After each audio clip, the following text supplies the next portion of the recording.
Good evening, and welcome to the America First War Room.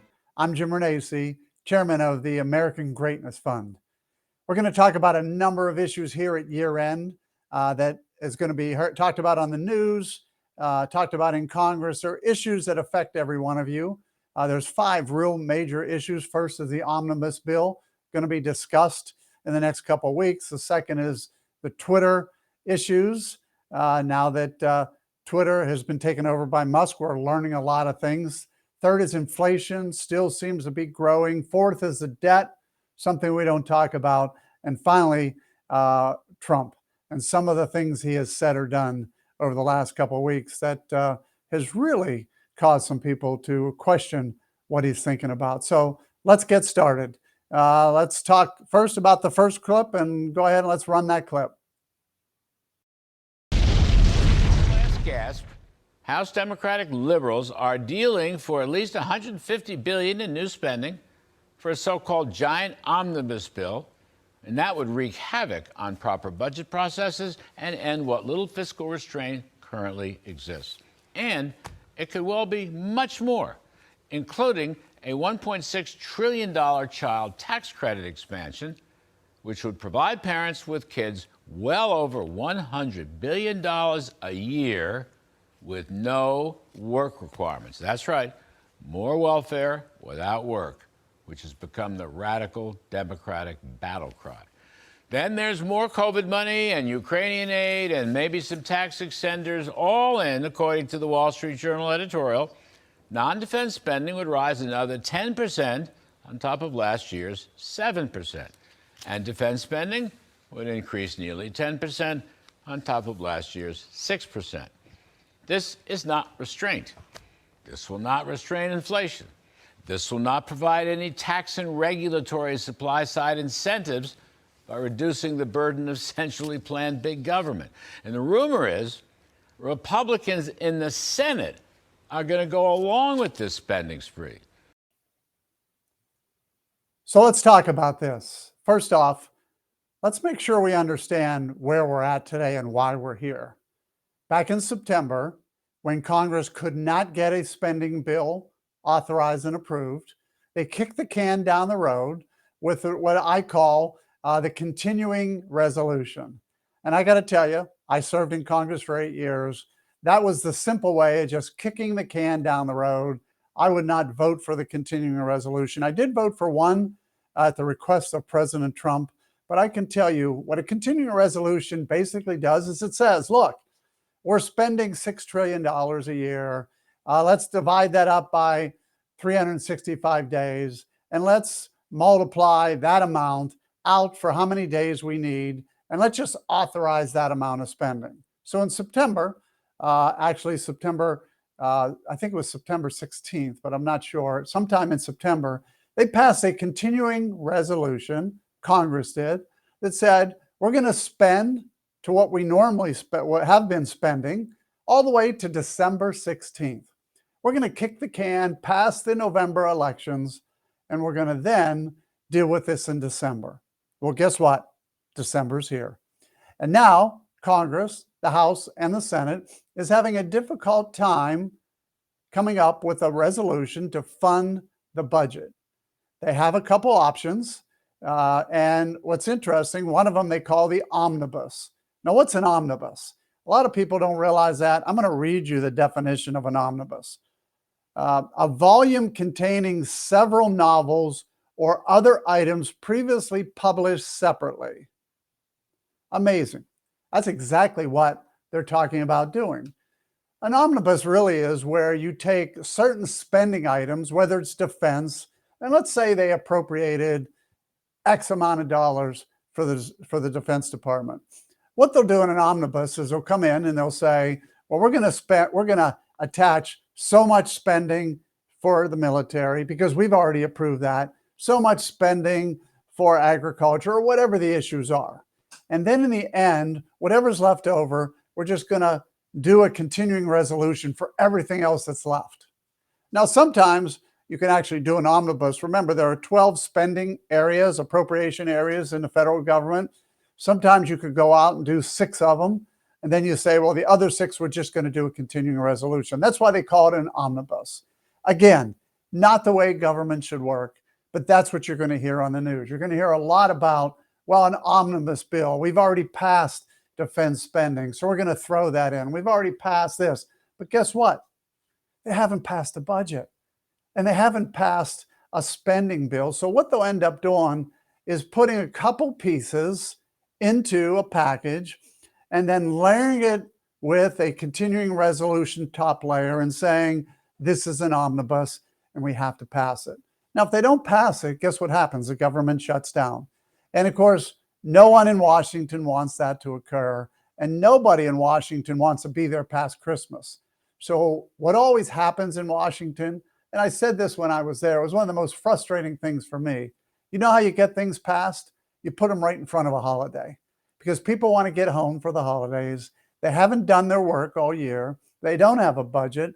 They don't have appropriation bills. And by the way, we can blame the Democrats for that, but we can blame Republicans as well, because when I was in Congress, we passed over 32 continuing resolutions as a Republican House. It's not right.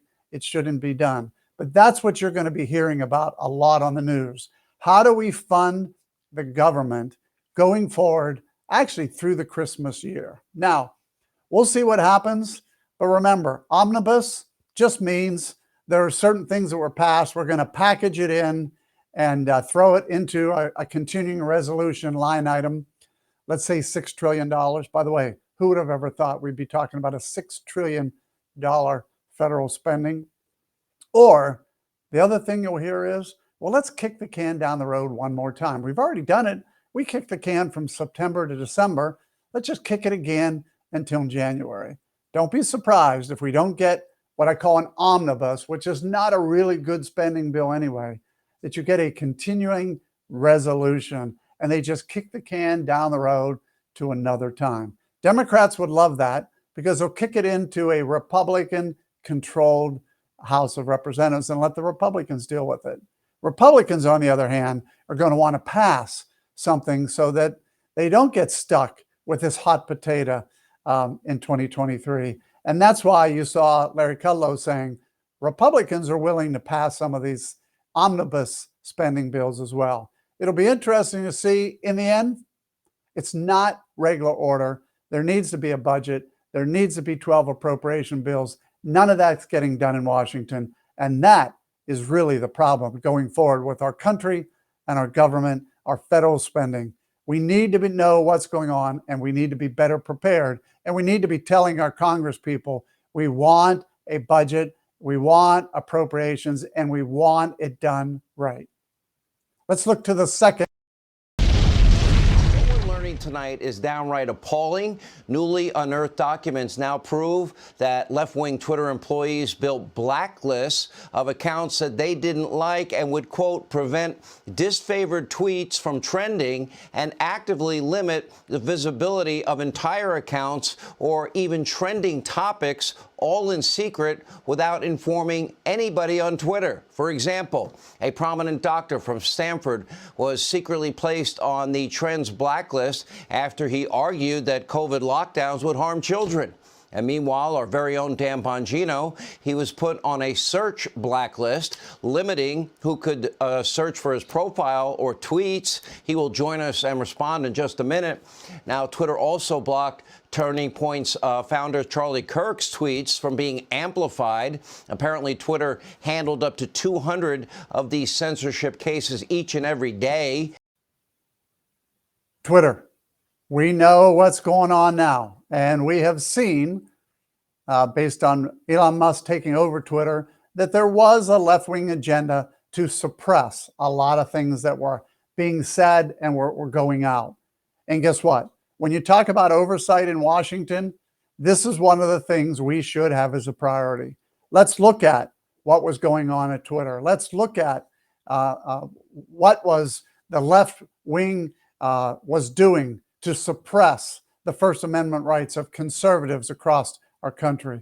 Let's make sure that free speech is available to everyone, whether it's on Twitter, Facebook, and all of those things. And let's make sure that Congress sets that as an agenda item. Yeah, we'll be talking about it from now till the end of the year. It is a new issue that should be, and something we should have oversight on.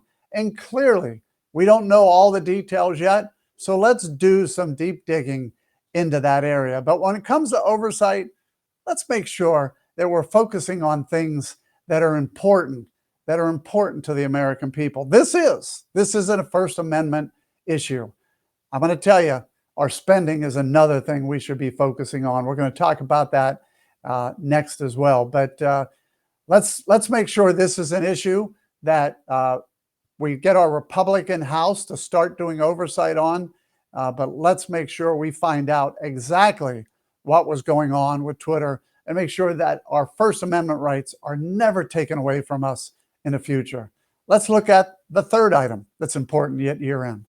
I'll tell you, it's a lot harder to get from 6% to the 2% that we need to be at than it was to get it down from 9%. So what I'm saying is I don't think that this fight against inflation is over by any means. I think it's not just the Fed's job to bring inflation down, but let's not forget that what caused this massive inflation was the massive $4 trillion of spending. And the question, of course, is will this new Republican House of Representatives, when they take the gavel in January, will they start to bring that spending spree to a halt? I can't answer that question. I don't know, Neil, because this is Christmas season, and I've said it on your show last week that Republicans like to play Santa Claus just as much as the Democrats do.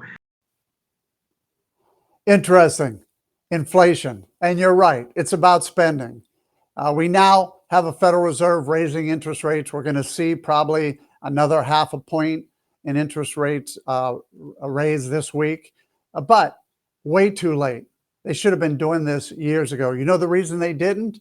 The fear of raising interest rates also raises our national debt.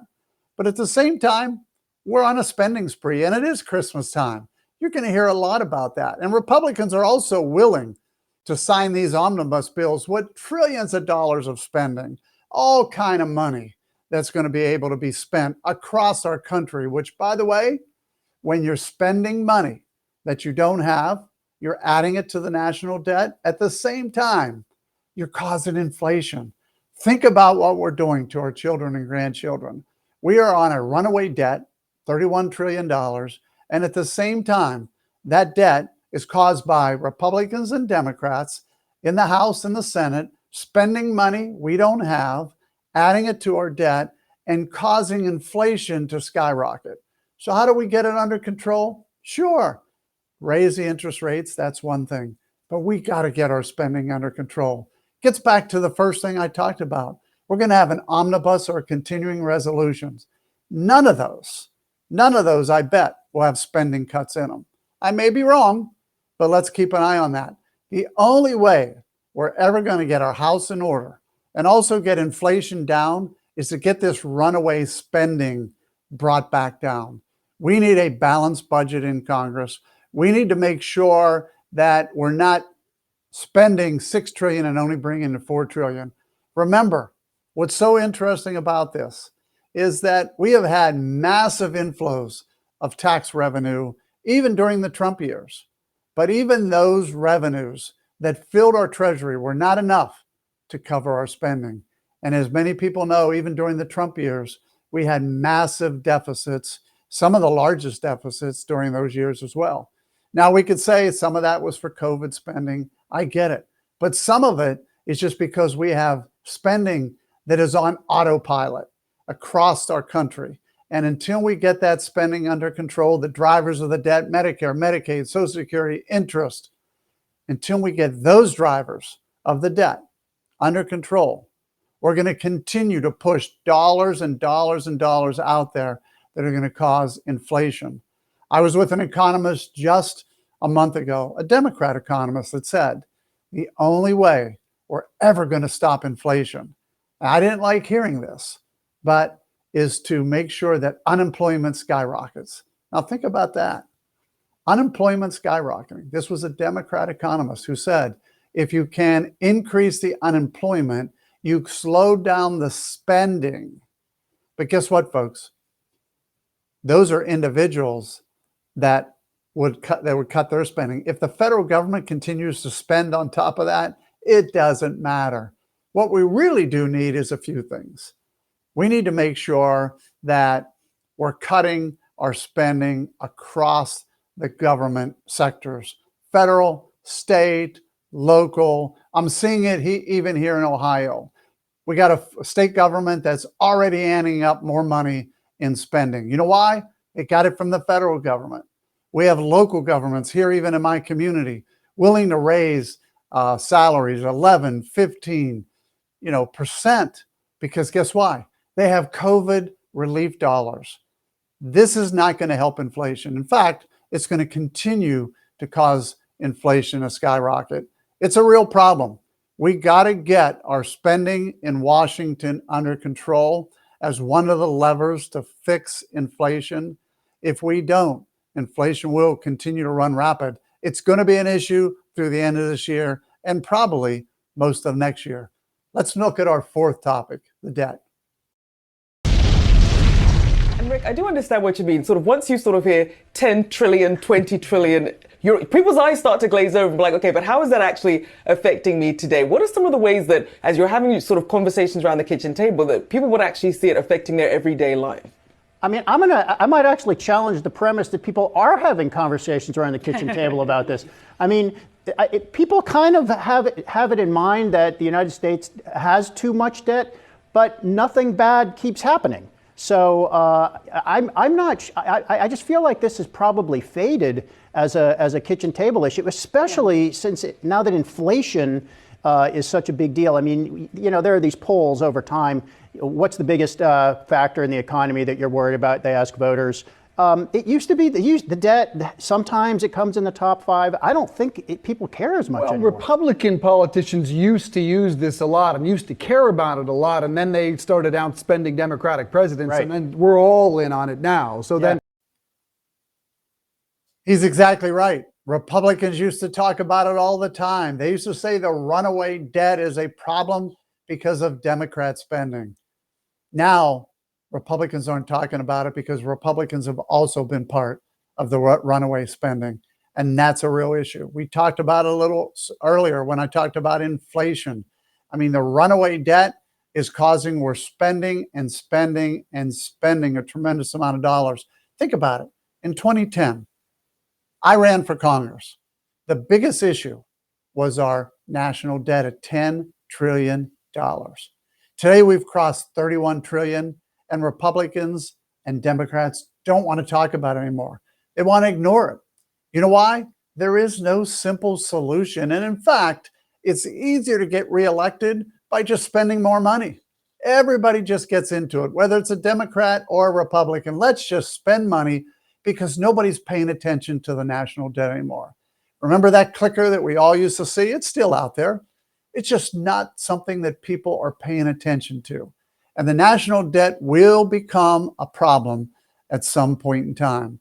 In 2012, and I know I've said this on one of my past podcasts, a Comptroller General, a Democrat, appointed by Barack Obama, came to my office in Washington and said, "Congressman, I'm glad you're talking about the national debt, because I believe in the next 20 years, it will be one of the things that brings the United States down on its knees."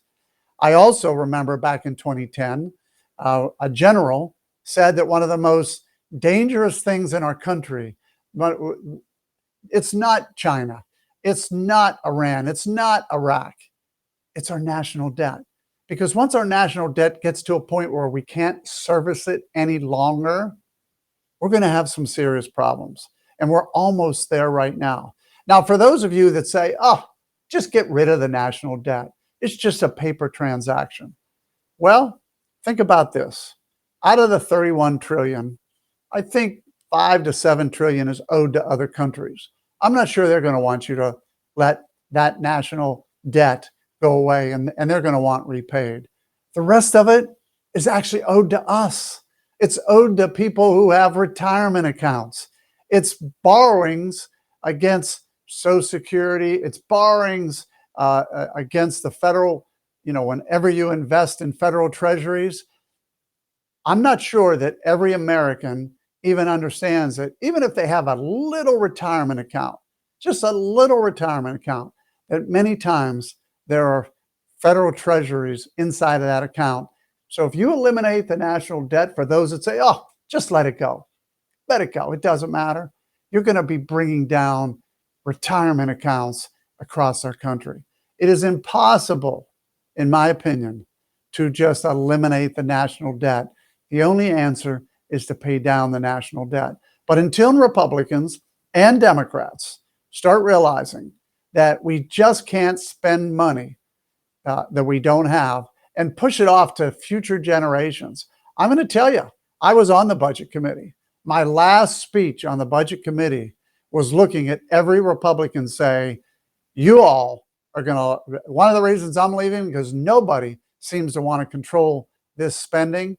And someday you're all going to look back and say, you were part of the national debt crisis.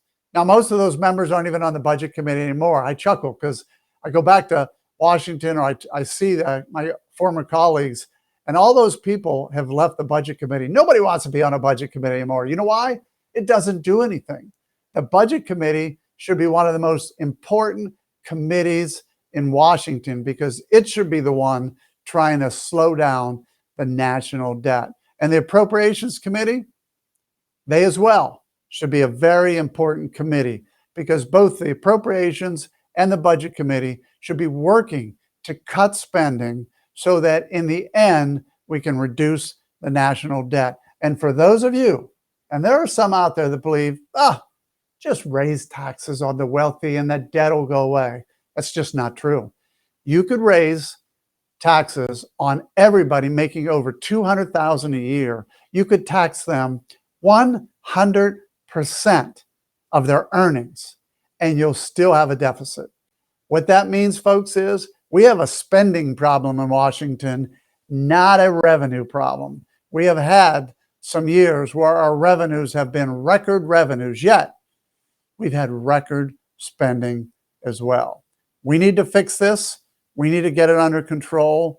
And we need Republicans, now that we control the House, to start getting back to regular order, doing budgets, doing appropriation bills, and looking to the future of our country to make sure, as the Comptroller General said in 2012, that we don't bring the United States down to its knees in the next 20 years. That was 10 years ago, by the way. We only have 10 more years left. But at the pace the national debt is going, we will have some serious issues in the next 10 years. And let's not forget, we're raising interest rates to try and slow down inflation. Every interest rate increase is also an increase to our national debt. I think it used to be a 1% increase in interest rates amounts to $2 trillion over 10 years to our national debt. I don't know if that number is still accurate, but that's what we used to talk about in 2017 and 2018. National debt is a crisis. We better start talking about it, and it should be one of the top priorities of this Congress. I know we're going to have oversight, and I know you're hearing, well, we can't do anything but oversight. We're going to oversee what Biden did, and we're going to oversee what Hunter Biden did. You know what? I'm not saying that's not important, but at the same time, we should be able to walk and chew gum at the same time, especially if you're in Congress. And that means you should be able to also do your oversight, but allow the other committees. Remember, the Oversight Committee might only be 40 members. You got, 200 plus more total Republicans. So you got almost 160 Republicans left. Why don't we start working on the national debt and try and get it under control? It's going to be one of the issues of the future. It's going to be something that should be talked about, even though it isn't. I want to get this out of here. I don't understand what our former boss is doing. I love the guy, but I do not understand Kanye West hanging out with white nationalists, hanging out with anti-Semitic people, talking about ending the Constitution or postponing the Constitution. I don't get it. I don't know why he's saying it. And if he says it, why hasn't he given, apologized for it or corrected the record or something? Because he's losing support left and right. I hear it everywhere. Look, for Help me, me. this one's easy. There's no place for a seat at the table, let alone in a polite American discourse, for the kind of white supremacy that this Nick Fuentes person who, like the president, I didn't know anything about him before either, but it took me about 10 seconds to figure him out once I needed to research him. And I'm very concerned that there isn't a system in place where the president isn't buttonholed into sitting across the table at Mar-a-Lago, where you and I have been many times, having dinner with him, Larry. A system in place where folks are vetted and then seated, and there are no surprises at the last moment because your guest is bringing another guest. They're exactly right. Let's face it, President Trump has had some recent setbacks. When I was in Congress, I knew exactly who I was sitting down for dinner with. You had to know. And you had to make sure that you didn't put yourself in a position that actually lost supporters because you sat down with somebody who was anti-Semitic. Let's face it, there is no place for that in the Republican Party. There is no place for that. And yet, if you're sitting down to dinner with somebody who believes it, speaks it, talks about it, it's a real problem. And I think the president, as Larry Kudlow said, probably should apologize for that. Look, people make mistakes. I get it. And the president, we're all human. We're all going to make mistakes. The problem is you got to apologize for some of those events. And then you got to look at your staff and say, why did this ever happen? How did I ever, sit down with this individual? Again, these things will happen. It's Washington. There'll be times you'll sit down with people that maybe weren't vetted 100% the way they should be. But here's a perfect example. The president needs to apologize for that. And the idea of suspending the Constitution, look, there is nobody in the America First agenda or the MAGA movement that believes we should be suspending the Constitution. You all know we should be living the Constitution. We should be working the Constitution. We should be believing in the Constitution, and everything we should do should be based on the Constitution. And there is no way that we should be talking about suspending the Constitution. The president's had a rough couple weeks. His companies had to admit to tax fraud. He has the issue at Mar-a-Lago with documents. These are all things that, let's face it, the left-wing media will continue to hammer this president. But what he needs to do is make sure that at least he's not doing it to himself. And that's really the problem. It's bad enough to be attacked by the left and the left-wing media. It's going to happen. President Trump is always going to have the left-wing media attacking him. But when he does things that self-inflict his own pain, that's a serious problem. And hopefully he'll get the advisors around him that he needs, not step into this like he's done in the past, and even apologize for some of the comments. Look, I 100% thank President Trump for running. I believe he did the right thing at the right time in 2016. He stopped the left-wing agenda. He stopped Hillary Clinton. He brought the MAGA movement, the America First movement, to the American people. And he had some great policies. And for that, he should be, we should all thank him and he should be commended for. Those were great things that President Trump did for this country. If he wants to run again in 2024, and he will have competition, there is no doubt, there are already people talking about stepping up and getting involved in this primary. He has to make sure that he always is talking about the America First agenda and the MAGA movement, which is what got him elected in 2016. So we'll be following President Trump. We'll be following a lot of these issues as we get through year end, and also those that are already starting to talk about getting involved in the presidential primary.